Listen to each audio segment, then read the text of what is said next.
गुरु विष्णु गुरुदेव महेश्वर गुरु साक्षात् परब्रह्म तस्मै श्री गुरु जनार्दनाय नमः। आवाज दे।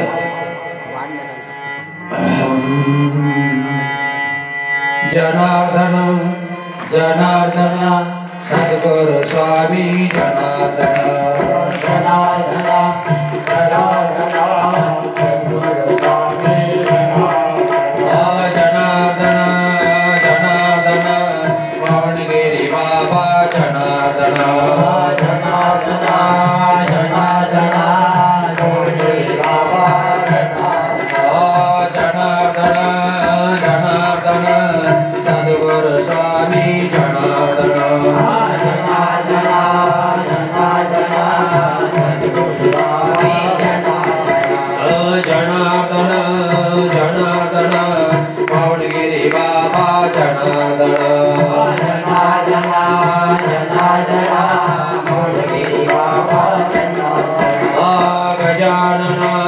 गजानन पार्वती नंदन गजानन गजानन गजानन पार्वती नंदन गजानन गजानन गजानन पार्वती नंदन गजानन गजानन गजानन पार्वती नंदन गजानन जनार्दन जनार्दन वासानंदन जनार्दन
संत संत श्रेष्ठ गुरुमाऊली जनार्दन स्वामी मंगळजी महाराज बाबाजींच्या कृपेनं भगवान गणपती बाप्पा अनेक महान आलोचन संत झाले ते म्हणजे सावता बाबा त्यांचा मूर्तीचा प्रतिष्ठा कपाळेश्वर गणपती बाप्पा सर्व देवतांचे प्रतिष्ठा आणि पांडुरंग परमात्माचा कलशोत्सव हा कार्यक्रम आपण गेल्या 16 वर्षापूर्वी एकाच वेळेला मोठा यज्ञ करून केला। त्याचा वर्धापनाचा अनुषंगाने प्रतिवार्षिक जपानुष्ठान सोहळा आणि महिलांचं सामूहिक गुरुचरित्र पारायण आणि त्याच्या अनुषंगाने आता ही अन्न फराळाची अल्पशी सेवा आहे। आजचा दुसरा दिवस आहे, दुसऱ्या दिवसाची संध्याकाळची अन्न फराळाची सेवा, त्याच्यातला जो मंत्र आहे तो मंत्र फार गोड, त्याचा आपण अर्थ सकाळी काही पाहिला, दुपारच्या शेवट पाहिला, आता काही शेवमध्ये पाहू। अग्रत्रमी यज्ञ स्वतः मम औषधम मंत्रः ममी वाजम महम अग्निरमृतम। भगवान कृष्ण परमात्मा अनंत कोटी ब्रह्मांड नायक जगाचा माय बाप येतो। आपल्या धर्मामध्ये देव एकच, आपल्या धर्मात अनेक देवाच्या अवतार अनेक आहे, पण देव मात्र एकच आहे. आपल्याकडे बहुतेक लोकांचा हा भ्रम आहे. नाही, श्रीमद भगवद्गीतेचा विश्वरूप दर्शनाध्याय सांगतो की देव एकच आहे. अनेक रूपांतो नटला, शिव तोच आहे, कृष्ण तोच आहे. कशा रूपाने कसं आहे, आपली जशी भावना आहे तसं त्याला आळवलं तशा रूपामध्ये येतो. देव कसा येतो, जशी आपल्या मनात भावना आहे तसं आळवला, जसं चित्र आपल्या डोळ्यासमोर प्रकट होईल तशा प्रकारे देव येतो आपल्या समोर. रामाच्या म्हणा, कृष्णाच्या म्हणा, गोविंदा म्हणा, कोणाच्याही रूपाने तो येऊ शकतो. पण नया म्हणी जैसा भाव तया तशाचा अनुभव. एक भजन आहे फार गोड, कभी राम बन के कभी श्याम बन के चले आना प्रभु जी चले आना. कभी राम बन के कभी श्याम बन के चले आना प्रभु जी चले आना. कभी राम बन के कभी श्याम बन के चले आना प्रभु जी चले आना. कभी राम बन के कभी श्याम बन के चले आना प्रभु जी चले आना. तुम शिव रूप में आना, तुम विराट रूप में आना. तुम शंकर रूप में आना, तुम शंकर रूप में आना. माता साथ लेके नंदी साथ लेके चली आना प्रभु जी चली आना. कभी राम बन के कभी श्याम बन के चले आना प्रभु जी चले आना. तुम जनार्दन रूप में आना, तुम जनार्दन के रूप में आना. तुम कृष्ण जी रूप में आना, तुम कृष्ण जी के रूप में आना. भक्त साथ लेके शिष्य साथ लेके चली आना प्रभु जी चली आना. कभी राम बन के कभी श्याम बन के चले आना प्रभु जी चले आना. तुम कृष्ण रूप में आना, तुम कृष्ण रूप में आना. तुम पांडुरंग रूप में आना, तुम पांडुरंग के रूप में आना. भजन साथ लेके गीता हाथ लेके चले आना प्रभु जी चले आना. कभी राम बन के कभी श्याम बन के चले आना प्रभु जी चले आना.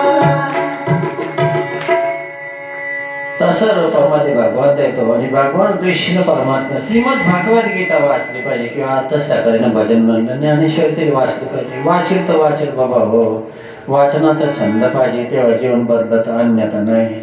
एखादा अमृताचा बिंदू जर कधी मुखामध्ये पडला तर जीवन अमर होतं. तसं हे जे आहाराचं महत्व हे नीट कळलं पाहिजे. जीवनामध्ये कसं अन्न खाल्लं पाहिजे एवढं कळलं का जीवन सुधारलं. आणि हेच नाही कळलं तर मग काहीच उपयोग नाही देवा. नाका विना मोती नार्था विना पोती व्यर्थ. नाक चांगलं नाही मस्त मोती नद राहते, काय उपयोगाचे. तसं अर्थ कळला पाहिजे, जीवनाचं सार कळलं पाहिजे, अर्थ कळला पाहिजे त्या उपयोगी. पण हा जो श्लोक याच्यामध्ये भगवंताने सांगितलं वा ऋतू मी आहे यज्ञ मी आहे, स्वाधा नावाची देवता मी आहे. ही स्वाधा म्हणजे नेमकं काय मी बऱ्याच वेळा सांगतो तुम्हाला बाबा. आपल्याकडे जे पित्र आहेत, पित्र म्हणजे जे लोक आपले वारलेले आहेत, आजोबा पणजोबा आई वडील आजी आजोबा. आपल्या धर्मामध्ये इतकं अज्ञान, एवढं अज्ञान का त्या अज्ञानाला काही पारावरच नाही. फार अज्ञान आहे आपल्या धर्मामध्ये. यथार्थ ज्ञानच घ्यायला कोणी तयार नाही. जे सांगायला त्यांच्याकडे कोणी येत नाही. आणि ज्यांना ऐकायचे, त्यांचा संपर्क होत नाही. खऱ्या अर्थानं निश्चित कथा चालले, कीर्तन चालले, मोठमोठी सत्य चालले, पण यथार्थ ज्ञान कोणी कोणाला करून घेईना. ही स्वादा नावाची देवता जी आहे ती पितरांची देवता आहे. पित्र म्हणजे आपले वाडवडे. वरती जसं इथे काय गाव म्हणा, गोसेगाव म्हणा, असे गाव आहे, असे देवांचे पितृलोकांचे गाव आहेत. गाव आपल्या सोप्या भाषेत सांगतो. तसं पितरांचे एक गाव आहे. वाडवडील जे आपले आहेत ते जर पुण्यवान असेल, पुण्यवान तर पुण्य केल्यानंतर पितृलोकात जातात, आणि पापी असेल तर नरकात जातात. लोक मध्ये कल्पना आहे, तसं नाही देवा. ते पाण्यातील मासा झोप घेतो काहीसा, जावे त्याच्या वंशा त्यावाकडे, त्याची अनुभूती घेतली पाहिजे देवा. यज्ञ जर करायचं असेल तर यज्ञाच्या अगोदर पितरांची तृप्तता केली जाते. मग गणेश पूजन वगैरे वगैरे नंतर आहे, आधी पितरांची तृप्तता. आणि ही स्वादा नावाची जी देवता आहे तिला स्वतः तो मंत्र येते. आपल्या वाड्यावर जे गेले त्याच्या पाठीमागे तो स्वतः शब्द लावला आणि मग त्याला अन्न अर्पण केलं. ते अन्न इथं काही तिथं जसं वैकुंठ असू द्या, कैलास असू द्या, गोलोक असू द्या, सूर्यलोक असू द्या, ह्या सगळ्या पितर लोक असू द्या, इथं काही अन्न पाणी काही शिजत नाही. हे मृत्यू लोक फार उत्तम आहे, फार उत्तम मृत्यू लोक. इथं जे इथून जे दिलं जातं ते पितरांना मिळतं. मग आपण पितृपक्षामध्ये, पितृपाठ्यामध्ये पितरांना अर्पण करतो किंवा विशेष पर्व काळावर पितरांना अर्पण केलं पाहिजे. ऐकून घ्या, अनुष्ठानावारी लक्षात घ्या. आमुषा असेल म्हणा, संक्रांती असेल म्हणा, दसरा असेल म्हणा, ही जे पर्व काळ आहे या पर्व काळावर स्वयंपाक करून, हो स्वयंपाक जर पुरुष असेल तर कोणी अतिथी म्हणून त्याला तो दिला पाहिजे, किंवा तुमच्या घरचं कोणी आपले इष्ट मित्र असेल त्याच्या नावाने त्याला ते जेव घातलं पाहिजे. नाही जेवायला कोणी मिळालं तर किमान एक पात्र भरायचं, त्याला आपल्या पितरांचा नाव घेऊन गंधाक्षर लावायचा आणि गावरान गायला ते पात्र दिलं तरी वरती पितरांची तृप्तता होते तेव्हा. ही स्वादा नावाची देवता आहे, ती वरती ते पात्र घेऊन जाते. पितरांची देवता आहे ती. आणि जरी पितरांची देवता आहे पण भगवान सांगितलं ती देवता सुद्धा मीची. देव सोडून अन्य जगी काही नाही बाबा. विठ्ठल जरी स्थळी भरला तरी तगड भरला जातो, तो कुठंच नाही, सर्व ठिकाणी येतो. किंवा जनार्दन स्वामी सगळीकडे भरलेले आहे. इथे तिथे मज तुम्ही दिसावा श्री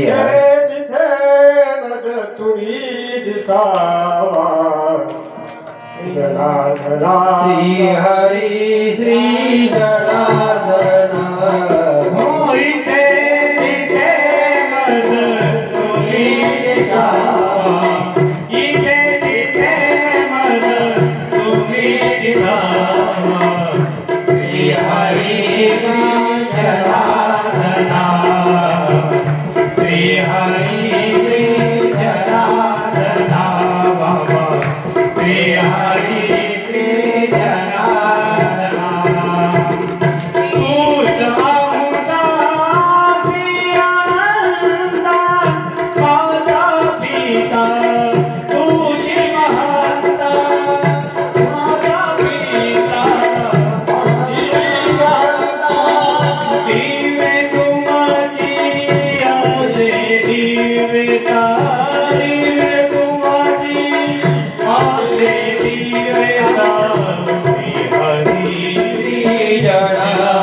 श्री हरी श्री जनार्दन अशी मती झाली पाहिजे वा.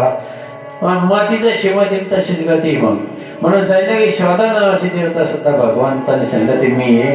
पुढे औषधाचं सुद्धा काय, कोणते औषध असू द्या, कोणा तयार केले? आपल्या बाप वाटलं वर्ल्ड बाबजीत कोण?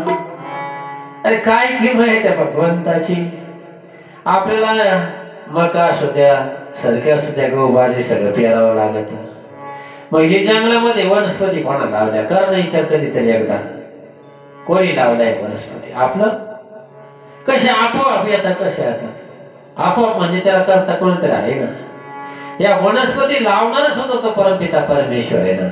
आणि एवढंच नाही, माऊली ज्ञानेश्वर ज्ञानेश्वर सांगितलं का या औषधाचा प्रभाव तेव्हा जेव्हा देवाची कृपा आहे तेव्हा. त्याचं 2-2 ते 4 वर्ष लोक कोमात राहतात, औषधाचा परिणाम होत नाही. मग ते डॉक्टर लोक औषध देत नाही का? ते कोमातूनच बाहेर निघत नाही. कशामुळे? औषधाचा प्रभाव तेव्हा देवाची कृपा आहे तेव्हा. कोण लावतंय औषध?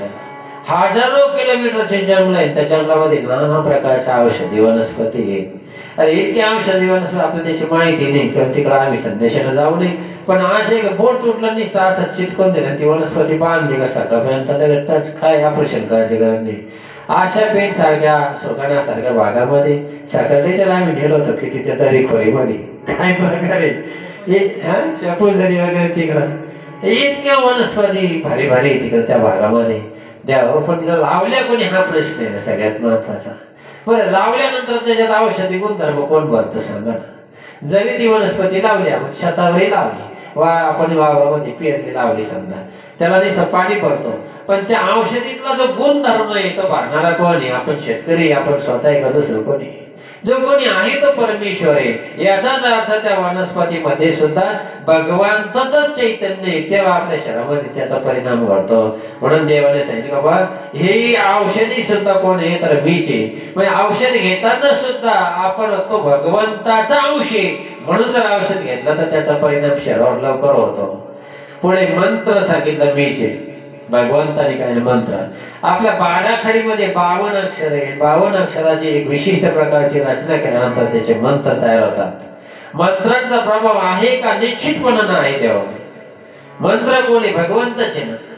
ब्राह्मणाच्या अधीन मंत्र आहे, मंत्रांच्या अधीन देवता आहे. मंत्र रसमध्ये घे त्याला, जसे गायनाचे स्वर आहे तसे ब्राह्मणाला सुद्धा त्या मंत्राचे स्वर आहे. द्यावा ते स्वरामध्ये म्हणले गेला पाहिजे. आम्ही तर फार ब्राह्मणांचं फार असा किस काढतो हा मंत्र तुम्ही रस्व का म्हणत नाही, दीर्घ का म्हणत नाही? कधी काही करतात काही लोक नाही बाबाचे बा म्हणतात खा ठरलेला काही नाही, त्याचा किस काढत होता तो ठरला आस्था मध्ये कधी काही करतात आणि नाही गेलं तर लोकांना राग येतो. वेळेवर लग्न लावती नाही, त्याच्यामुळे 5-7 वर्ष म्हणून अवकाळच्या लग्नाला जात नाही, नाही गेलं तर लोकांना राग येतो, बाबाला राग. अरे मग आम्ही लग्नाला यावं असं तुम्हाला वाटतं? बाबा हो वेळेवर लग्न लावा ना, का नाही लावत तुम्ही वेळेला? आम्ही भामट्यासारखं तिथे येऊन बसायचं, ते दारोडे गाडी म्हणे बाबा कोणता रे ते तिसरं येतं बाबा तिकडे सगळे ती ताई वय आकार ना तिचा झटका मारते इकडं ते सगळं असं कवरे भामट्यासारखं पाहत बसा आपण काय वेळाचं. वेळेवर लग्न लागलं पाहिजे टायमिंग म्हणे वेळेवर. ते मंत्र आहेत ते सुद्धा लग्नाचे सुद्धा मंगलाष्टक मंत्र आहे. लग्नाचे हे सुद्धा मंगलाष्टक सुद्धा हे मंत्रच आहे. कुठं कळत आपल्याला समजा ना. साधू संत सांगतात ऐकत नाही, ऐकत इंद्रियाचे. इंद्रियाचं ऐकलं का मग काय होतं का? संत सांगते ऐकत नाही, संत सांगते ऐकत नाही, इंद्रियाचे ऐकत कशाला पंढरी, कशाला पंढरी कशाला काशीला, कशाला काशीला रे बाबा, कशाला पंढरी जातो. संत सांगते ऐकत नाही, संत सांगते ऐकत नाही, कशाला जातो पंढरी बाबा, कशाला जातो कशाला जातो पंढरी बाबा, कशाला जातो. वडील जनाचे सत कराया कंगे माझी पिंड देतो रे बाबा, कंगे माझी पिंड देतो. धन्यवाद देतो बाबा, धन्यवाद देतो. वडील जनाचे सत कराया कंगे माझी पिंड देतो रे बाबा, कंगे माझी पिंड देतो. गाव गुंडही गरीब जनाचे कसरत जातो रे बाबा, कशाला पंढरी जातो. कशाला काशीला जातो रे बाबा, कशाला पंढरी जातो. कशाला काशीला जातो रे बाबा, कशाला कशाला पंढरी जातो रे बाबा, कशाला पंढरी जातो, कशाला पंढरी जातो रे दादा, कशाला पंढरी जातो. संत सांगते ऐकत नाही, ऐकती इंद्रियाचं. मग कशाला पडलं जातो, कशाला काशीला जातो. सर्व तीर्थ जे आपल्या गुरुच्या चरणावर असल्यावर इकडे तिकडे फिरण्याला काय अर्थ आहे? म्हणून मंत्र हे सत्य आहे. मंत्राची ताकद फार मोठी आहे. अरे मी काय सांगू तुम्हाला बाबा, एवढी बाबाची जनार्दन स्वामींची शक्ती एवढी अफाट आहे. अंत नाही त्या शक्तीला देवा, अंतच नाही. लाखनगावला असं अनुष्ठान चाललं तिथे शांतिगिरी महाराजांचे जन्मभूमी. बाबाजी हयात असताना सगुण पद असतानाच सांगतो. आणि एक पोराला सर्प पाहिलं तरी भीती वाटते, लांब पाहिलं तरी घाबरायचं ते फक्त. पोरांनी बाबाजी हातवर गए, ज्याला सर्प पाहिला कसं अंगाचं थरकाप होतं, घाबरतो. बाबाजी असे खिलाडी होते, 2-3 दिवस जाऊन देखील आणि ते अनुष्ठानला बसलं. निघला ना सर्प कुठं त्याच्या जवळ, त्याला गळ्यात घालून निघला. अशी जनार्दन स्वामीची किंमत आहे बाबा. काय जे लागेल, काय मंत्रामध्ये ताकद आहे, काय तुम्हाला सांगू त्या शक्तीमध्ये. बाबाजींनी समय खाता महामृत्युंजय मंत्र म्हणला तर मेलेले माणसं जिवंत केली. मंत्र तेवढी ताकद आहे, पण त्याच्याकरता आचार विचार तसा पाहिजे. आचार तसा पाहिजे, विचार तसा, त्या मंत्राची शक्ती आपल्यामध्ये होते. पण मंत्र जर कोण येतं ते भगवंताचं स्वरूप आहे ना. आता मंत्र काही लोक मानत नाही, तुम्ही मानले तरी आहे, नाही मानले तरी आहेच, पण मानणारा तसा पाहिजे. मंत्र 3,500 मंत्र आहे आपल्या वेदांमध्ये, 3,500 आहे. एकही मंत्र समजणं नव्हतं ना. आता विधीत हे काय सगळे मंत्रच.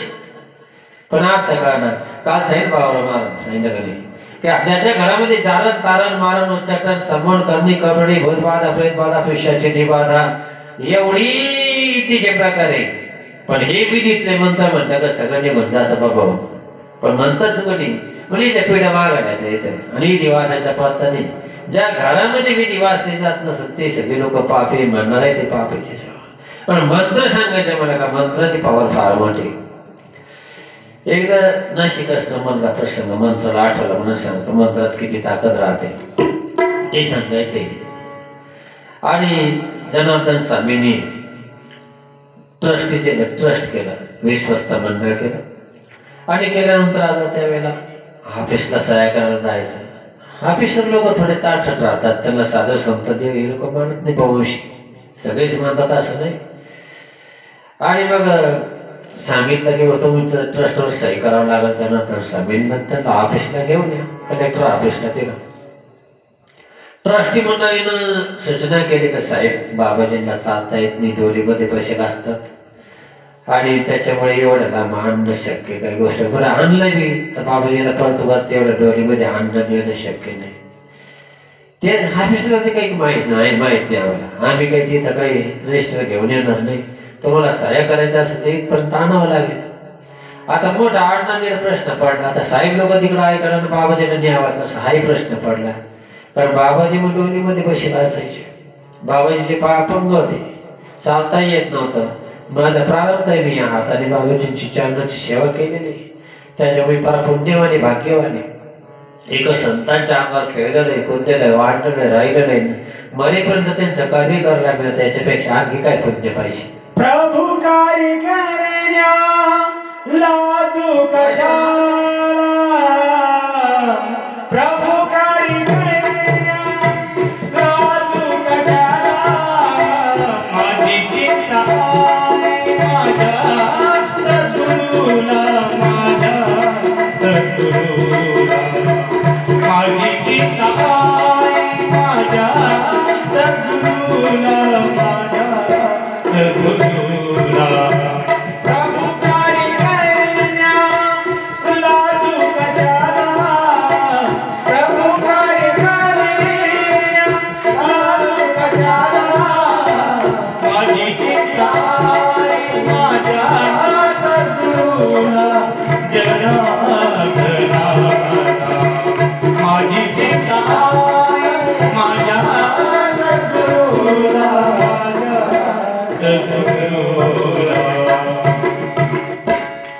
प्रभू कार्य करायला लाज कसं मला मंत्र सांगायचं आहे. शेवटी नवीला जाणं ट्रस्ट म्हणायला त्या ऑफिसला तुला फार आग्रह. साहेब आम्ही तुमच्या पाया पडतो बाबा, पण बाबाजीला ऑफिसला आणणं शक्य होणार नाही, त्याच्यामुळे तुम्ही या सह्या घ्या ट्रस्टवर, त्या रजिस्टरवर. 2-4 ऑफिसर लोक 10-10:30च्या दरम्यान नाशिक आश्रमामध्ये ते रजिस्टर घेऊन आले. बाबाजींची सही घ्यायची, त्यांचं यायचं येळ. आणि तिकडून एक पान लागलं म्हणजे सरळ चावलेलं एक पोरग ताण झालेलं होतं, मेलेलं होतं. भाकड कथा नाही येतं, या भाकड कथा नाही सांगत, व्यासपीठ आहे. आणि माझ्या गौरव माऊलीचा व्यासपीठ आहे, त्याच्यावर तुम्हाला घडलेले प्रसंग सांगतो मी. आणि मी वाचूनही सांगत नाही, बहुंश अनुभवातले आणि बहुंश ऐकलेले. माझ्या शहराचं वय आता 60 आहे, त्याच्यामुळं मी बाबाजी फार जवळ पाहिलेले. आणि मग आता ते ताण झालेलं मड, मग ते साहेब लोक आले तर साहेबाला हात केला, बाबाजींचा हात जोडले, साहेब थोडं थांबा. थांबता का? थांबले ते बाजूला. ते लोक आले ना, बाबाजी हे पोरग ते काय आणलं, बाबाजीने हिलं गेलं ते, आता त्याला काय आणलं. ते बाकीचे आता आलेले सगळे आमच्या इष्ट रडायला लागले, बाबाजी काहीतरी करत माझ्या पोरला वाचवा, काहीतरी करावं होता. ढसा ढसा रडायला लागला. तर सत्ताही दयेवर राहतात, मायेवर राहतात, कणवळं राहतात, दया येते ते. बाबाजी तेवढे कडकही होते, नरमही होते, दोन्ही स्वरूप होतं बाबाजींचं. आणि मग रडायला लागल्यावर आता काय करावं, सगळ्यांनी बाबाजी आता काहीतरी करावं, आला आपल्याला ते ठेवा त्याला खाली. विभूती हातामध्ये घेतले, महामृत्युंजयाचा मंत्र आहे तो सांगता यायचा नाही मला तुम्हाला. तो मंत्र म्हणला तर ती विभूती घेतली, म्हणे त्या लावून त्याच्या सगळ्या अंगाला मंत्र सांगायचे मला, का मंत्रात देव आहे का नाही ते सांगायचे. ती विभूती त्या सगळ्या त्या पोराला लावून दिल्या अंगाला लावल्या बरोबर ते ताटकन उठून बसला, नासक वेळेस व्हायला जसं काही झोपेलच होत. ही ताकद आहे ज्यांना सांगितली बाबा, मंत्रात तेवढी ताकद आहे. आणि ते रजिस्टर घेऊन आलेले साहेब होते, ते पाहत राहिले. त्यांनी साष्टांगानं, बाबाजी अरे एवढा दिव्य महापुरुष आमच्या समोर मेले का माणसाला जिवंत केले, अशी जनार्दन स्वामी एवढे एवढे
म्हणून मला मंत्र सांगायचा, मंत्रामध्ये एवढी शक्ती आहे.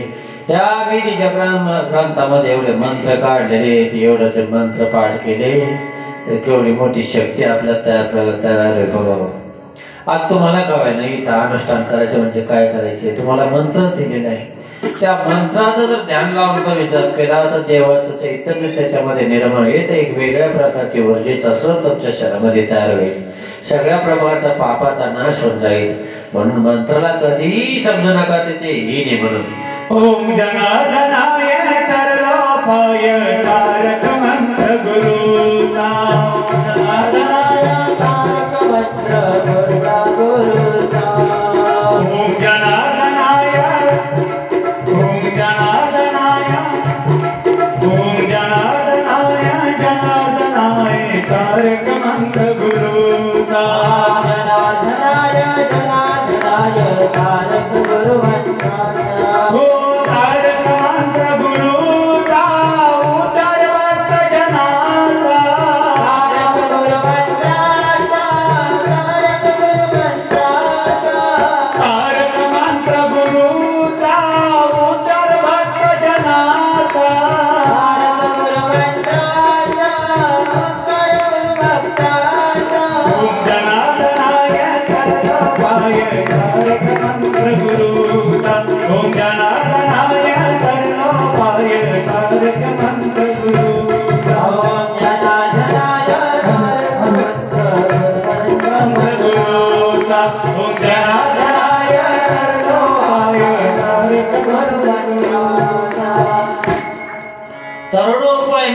हा ओम जनार्दनाय नमः हा तरुणोपायाचा मंत्र आहे बघा हो. त्या मंत्रामध्ये फार मोठी शक्ती म्हणून तर सांगितलं का मंत्र सुद्धा भगवंत सांगितलं मी आहे. त्यांना आज्य म्हणजे तो आज्य म्हणजे आजाने आपला आजनाथ बोकरीने आज्य म्हणजे तुपाला संस्कृत मध्ये आज्य म्हणतात. तूप सुद्धा कोण आहे तर भगवंताने माझं स्वरूप आहे ते. मैं देवाचं देळ अर्पण केलं तेरा तुझको अर्पण केला लागे मेरा. पण तो सुद्धा त्याचे पुढेला अग्नी हा भगवंताचं स्वरूप आहे. त्याच्यानंतर हवन करणारा मीचे तुझ्या आपण हवन करतो आपण सुद्धा आपल्यामध्ये सुद्धा त्याची शक्ती आहे. ज्याच्यामध्ये टाकतो त्याच्या सुद्धा भगवंताची शक्ती आहे. अशा प्रकारचा हा श्लोक आहे बाबा हो. खूप काही सांगता येईल पण वेळेचं बंधनामुळे जास्ती सांगता येत नाही. वेळा पाहून सगळे कर्म केले पाहिजे. टाइम टू टाइम सगळं झालं म्हणजे व्यवस्थित होतं. पण बाबा हो अन्न खाताना चांगलं अन्न खा, पवित्र अन्न खा, पावन अन्न खा आणि कोणाच्याही घरचं अन्न खाऊ नका. चोरचं असेल, दुष्ट दुराचार्याचं असेल आणि राजकारणी लोकांचे 500 रुपये घेऊन मतदान तर करूच नका. कोणत्याच पक्षाचा आपण काही नाही पण पैसे घेऊन आणि आम्हाला येईल आश्रमात ते पैसे कधी पचतच नाही. आश्रमात कधीच नाही. 2 नंबरचा पैसा कधीच नाही. काही भरमिश लोक आहे गावामध्ये आमची चर्चा करतात नीट अभ्यास करत नाही. मग राजकारणी लोकांचे पैसे घेतले मग 70 साहित्य घेतले एवढे पैसे कसे घेतले. अरे हा पैसा वेगळा तो पैसा वेगळा. ते पर्सनल 500-700 हजार काय ते देतील तो त्यांचा काळा पैसा आहे. हा पैसा हा टॅक्सचा पैसा आहे. हा आपल्याकडूनच वसूल केला जातो तर आपल्याला देतात. म्हशीचं दूध म्हशीला पाळलं जातं त्याच्यात कमिशन तेच काढून घेतात. हे आपलंही आणि ते जे देतात ते 2 नंबरचं राहतात. ते 2 नंबरच्या पैशाचा अन्न खाल्लं कधी बुद्धी चांगली राहणार नाही. जगद्गुरु जनार्दन स्वामी हयात असताना समुद्रपामध्ये असताना कोणी काही आणून दिलं बाबा हे तुम्हाला फळ आणले बरं ठेव बाबा ते बाबा तुम्हाला फळानं आणलं बरं ठेवते. लोक थोडी मोठे वाटतं गर्व वाटतो हा आम्ही बाबाजीला आणलं फळ्याने बाबाजी ते वाटून द्यायचं. कारण यानं गर्व आणलं नको मलाही गर्व निर्माण होईल म्हणजे झाकून पाकून 3 गोष्टी ह्या 3-4 गोष्टी ह्या जे शास्त्रात नाही काही पडद्याच्या आत पाहिजे. 1 भजन, दुसरा भोजन, तिसरा पैसा आणि चौथा तरुण मुलगी. ही पडद्याच्या आत पाहिजे तेव्हा जेवणाचा अवतार आहे. भोजन करताना सुद्धा आणि आठवलं म्हणून सांगतो की जेवण करताना पंक्तीचा विषय सोडा पण घरी जेवण करताना कधीच दक्षिणेकडे तोंड करून जेवण नका. घरी जेवण करताना फार तर पूर्व पश्चिम आणि उत्तर या 3 दिशेला तोंड करून जेवण. फार अतिउत्तम जेवण जे आहे ते पूर्वेकडे तोंड करून जेवलं पाहिजे. अतिउत्तम. 2 नंबरचे आहे ते पश्चिममुखी.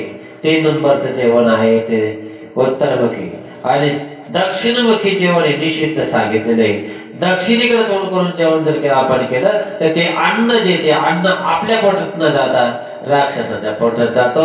आणि जरी तुम्ही श्रीखंडापासून ते चांगलं पवित्र अन्न खाल्लं वरण भात भाजी का खाईना शुद्ध पवित्र करून खाल्लं देवाला नैवेद्य दाखवून जरी खाल्लं तरी त्याचं रूपांतर पुन्हा आसुरी प्रवृत्तीमध्ये होतो. धर्मशास्त्रात फार अवघड सांगतं. मी फार बोलले त्याच्यावर पण भान थोडं टायमिंगचं ठेवावं लागतं. अरे चांगलं वरण भात भाजी जरी केली ती चुकीच्या जागेवर दक्षिणेच्या कोपऱ्यामध्ये दक्षिण बाजूला स्वयंपाक करून ठेवला तरी त्या अन्नामध्ये तमगुण निर्माण होता. तेव्हा तमगुण निष्ठा ठेवला तरी किंवा ज्या जागेवर आपण स्वयंपाक केला चांगलं गावरान गायचं तूप टाकून केला वरण भात भाजी चपाती हरिपाठ म्हणून म्हणा किंवा देवाचं चिंतन करून म्हणा मोबाईल पाहून म्हणा पिक्चरची गाणी पाहून म्हणा जसं कराल तसं जरी ते चांगलं करून जरी ठेवलं पण ती जर जागा पवित्र नसेल अशुद्ध जागेवर अन्न ठेवलं तरी त्याच्यामध्ये तमगुण रोग निर्माण होतात. हे वर्म कळणं थोडंसं अवघड आहे. बहुवंशी कीर्तनकार बहुवंशी साधक बहुवंशी साधक मंडळी वाया का जाते याच्यामुळे वाया जाते. त्यांना नेमकं वर्म कळत नाही आणि वर्म कळण्याकरता गुरु केला पाहिजे. आणि गुरुच्या माध्यम पुस्तकातून सगळं ज्ञान नाही प्राप्त होत नाही होऊ शकत नाही आणि झाला असा तर कोणा गुरु केला नसता. म्हणून आता वेळेच्या अभावी इथंच थांबून झालेली सेवा जी आहे ती सर्व जनार्दन बाबांच्या कृपेने होती. त्यांच्या पवित्र चरणावर समर्पित करून घ्या हातामध्ये पाणी. अहं वैश्वानरो भूत्वा प्राणिनां देहमाश्रिता प्राणसमायुक्तं पचम् अन्नं च द्विधम् अहं तत्रं यज्ञं सदा ममौषधम् मन्त्रः ममेवाचं महम् अग्निरमृतम् ब्रह्मार्पणं ब्रह्महवि ब्राह्मणाग्निब्रह्महुतम् ब्रह्मवितेन गन्तव्य ब्रह्मकर्म समाधिना यज्ञशिष्टासीन सन्तो मुच्यन्ते सर्वकिल्बिषे यज्ञशिष्टामृतभोजो यान्ति ब्रह्म सनातनम् प्रसादे प्रसन्नता प्रसादे सर्वदुःखानां हानिरसुपजायते प्रसन्नचेतुष्याशु बुद्धि पर्यवतिष्ठते आञ्जनिगर्भसम्भूतं कुमारं ब्रह्मचारिणं दृष्टिदोषविनाशाय हनुमन्तस्मराम्यहं शिवार्पण कृष्णार्पण ओम तत्सत् परब्रह्मार्पणमस्तु नमः पार्वतीपते हर हर महादेव गोपाल कृष्ण भगवान की जय श्री गुरुदेव दत्त दत्त दत्त लक्ष्मी रंजन सद्गुरु स्वामी महाराज की जय बजरंग बली की जय ज्योतिनाथ महाराज की जय जयेश्वर भगवान की जय बसा पोटभर फळाचं खायचंय फराळ झाल्यानंतर आपल्या जागेवर बसायचं इकडे आवाज दिल्यानंतर कीर्तनाला राहते सारखं पुन्हा येऊन बसायचं जय जय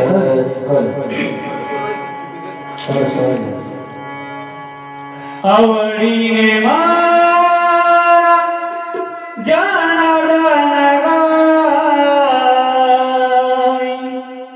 आवडीने मारा जनार्दन गाई आवडीने मारा जनार्दन गाई आवडीने मारा जनार्दन गाई आवडीने मारा जनार्दन गाई आवडीने मारा जनार्दन गाई आवडीने मारा जनार्दन गाई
झाला